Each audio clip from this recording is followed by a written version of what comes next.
شیعہ نہیں، اور جو شیعہ ہے وہ ناصبی نہیں.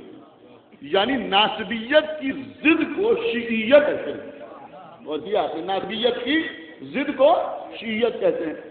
اب انہوں نے شیعت کی تعریف نہیں لکھی، شیعہ کا تعارف نہیں کرایا، لیکن ناصبی کا تعارف کرایا، ناصبی کا تعارف کرایا. اور انہوں نے لکھا کہ ناصبی وہ ہے جس میں نصب پایا جائے. دیکھیے پڑھے لکھے حضرات بیٹھے ہوئے ہیں، انہوں نے لکھا کہ ناصبی وہ ہے جس میں نصب پایا جائے، نون سات پہ نصب پایا جائے.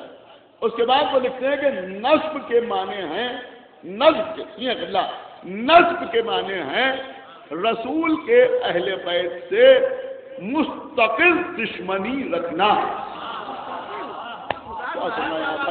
صلوات محمد خدا کریے بھائی بیدار ہو کے سنیے گا آج کی مجلس کو. انہوں نے کہا کہ نصب کے معنی ہیں اہل بیت سے مستقل دشمنی رکھنا. پھر ایک اور جملہ لکھا کہ نصب کے معنی ہیں آل رسول سے مسلسل عداوت رکھنا، مسلسل عداوت رکھنا. تو ایک بات سمجھ میں آئی کہ ناصبی اپنی نماز سے نہیں پہچانا جاتا، ناصبی اپنے سجدے سے نہیں پہچانا جاتا، ناصبی اپنے رکوع سے نہیں پہچانا جاتا، ناصبی اپنے حج سے نہیں پہچانا جاتا. ناصبی پہچانا جاتا ہے اہل بیت کی دشمنی کے سبب. ایک صلوات محمد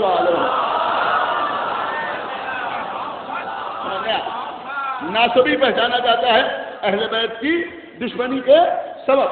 تو جو اہل بیت سے مسلسل عداوت رکھے اسے کہتے ہیں ناصبی، اسے کہتے ہیں ناصبی.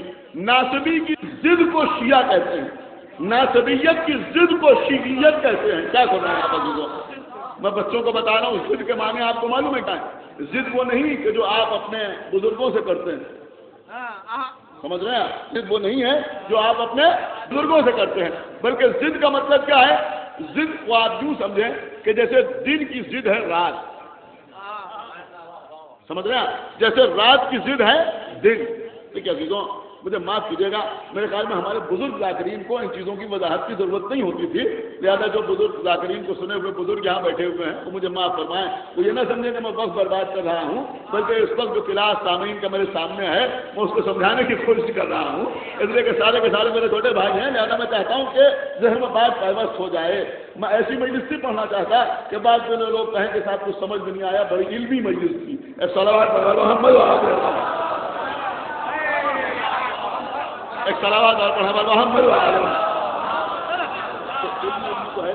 تو میں چاہ رہا ہوں کہ بھائی میں آپ کو سمجھا دوں بات اور سب کی سمجھ میں بات اچھی طرح سے آ جائے. شوبی صاحب سمجھ رہے نا؟ تو ناصبی کی ضد کو شیعہ کہتے ہیں. ضد کا مطلب کیا؟ کہ جیسے دن کی ضد ہے رات، جیسے رات کی ضد ہے دن، جیسے گورے کی ضد ہے کالا، جیسے کالے کی ضد ہے گورا. آپ غور فرما رہے ہیں؟ اور کروں تاکہ بات کی وضاحت ہو جائے. جیسے حق کی ضد ہے باطل، جیسے باطل کی ضد ہے حق، جیسے سچ کی ضد ہے جھوٹ، جیسے جھوٹ کی ضد ہے حق، جیسے دین کی ضد ہے کفر، جیسے کفر کی ضد ہے ایمان، جیسے تقوی کی ضد ہے نفاق، جیسے نفاق کی ضد ہے تقوی، ایسے ہی ناصبی کی ضد ہے شیعہ، شیعہ کی ضد ہے ناصبی.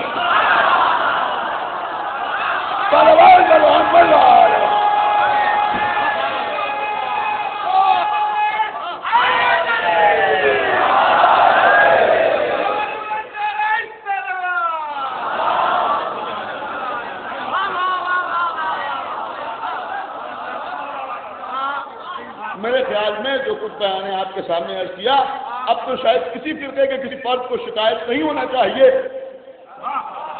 اس لیے کہ میں یہ نہیں کہہ رہا ہوں کہ شیعہ ان کی ضد ہے یا ان کی ضد ہے، میں کہہ رہا ہوں کہ شیعہ ناصبی کی ضد کو کہتے ہیں. اب اگر کوئی ناصبی ہو تو چلے.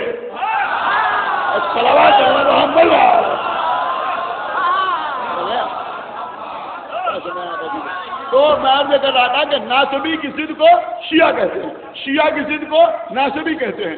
اب سنیں سارا مجمع بہت طور سے، ناصبی کسے کہتے ہیں؟ کہ ناصبی اسے کہتے ہیں جو اہل بیت سے مستقل عداوت رکھے، جو اہل بیت سے مسلسل دشمنی رکھے.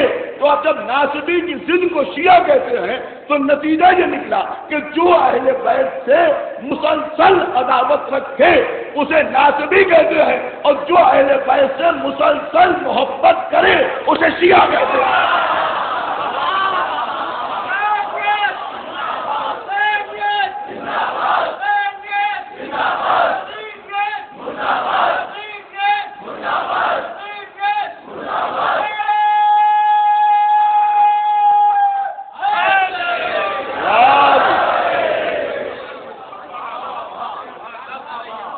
تو اہل بیت سے مسلسل محبت رکھنا اس کو کہتے ہیں شیعیت. تو شیعت کے معنی کیا ہے کہ شیعت کے معنی ہے اہل بیت سے مسلسل محبت رکھنا, اہل بیت سے مستقل عشق رکھنا. تو اہل بیت سے محبت جو ہے وہ ہماری پہچان ہے, سمجھ گئے آپ؟ اہل بیت سے محبت ہمارا تشخص ہے, اہل بیت سے محبت ہماری آئیڈینٹی ہے, ہماری آئیڈینٹی ہے. اب ایک بات عرض کروں کہ جو سامنے بیٹھے ہوئے ہیں وہ بھی سنیں اور جو باہر کھڑے ہوئے ہیں وہ بھی سنیں کہ آپ شیعہ کہلاتے ہیں. ابھی جو آپ شیعہ کہلاتے ہیں, آپ اللہ کا جتنا جتنا جتنا شکر ادا کریں اتنا کم ہے, جتنے شکر کے سجدے کریں اتنا کم ہے کہ آپ کو, لیکن خدا کے لیے جملے کو رائگاں نہ جانے دیجیے گا, کہ آپ کو اسلام کے 72 فرقوں کے کسی فرد کے سامنے کبھی یہ کہہ کے صفائی دینے کی ضرورت نہیں ہوتی کہ ہم بھی اہل بیت سے محبت کرتے ہیں.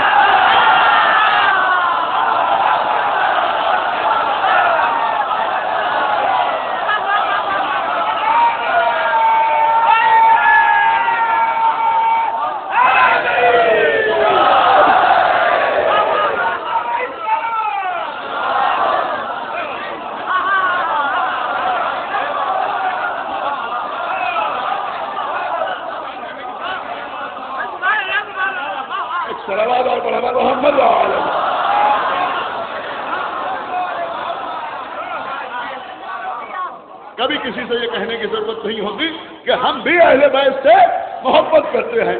اب اس شعر کا دوسرا مصرع آپ کے سامنے عرض کروں کہ ہم کو کسی کے سامنے یہ کہہ کے صفائی دینے کی ضرورت نہیں پڑتی کہ ہم بھی اہل بیت سے محبت کرتے ہیں, لیکن بقیہ سارے فرقوں کے افراد جب ہمارے سامنے آتے ہیں تو ہم سے کہتے ہیں کہ آپ ہی محبت نہیں کرتے, ہم بھی محبت کرتے ہیں.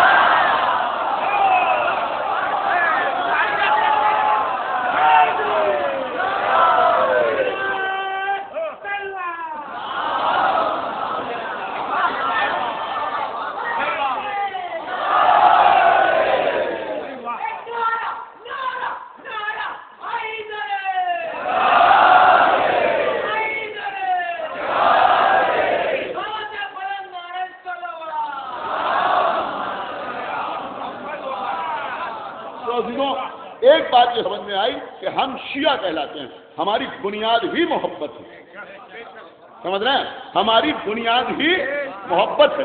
اب ظاہر سی بات ہے کہ جس قوم جس ملت کی بنیاد محبت ہو وہ ملت فسادی نہیں ہوتی. کیا سمجھ ہیں بھائی؟ صلوات اور بڑھوا دو محمد,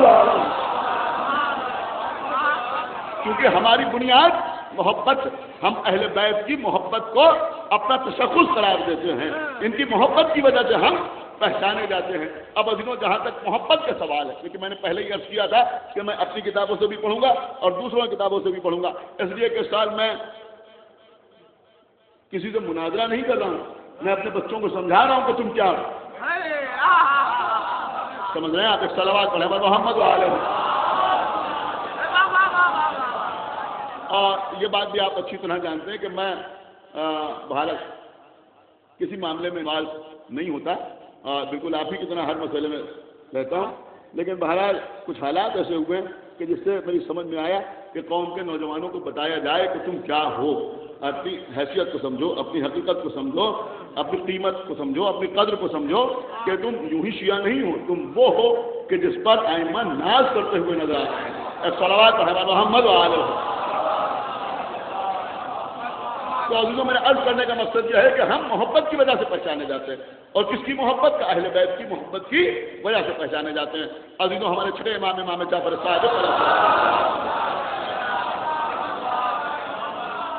ہمارے امام ارشاد فرما رہے ہیں، دیکھیں نہایت پڑھے لکھے حضرات میرے سامنے بیٹھے ہوئے ہیں، لہٰذا آپ کے اذان عالیہ پر بھرپور بھروسہ کرتے ہوئے عرض کر رہا کہ ہمارے چھٹے امام نے یہ ارشاد فرمایا کہ دین محبت اور نفرت کے علاوہ کسی تیسری چیز کا نام نہیں۔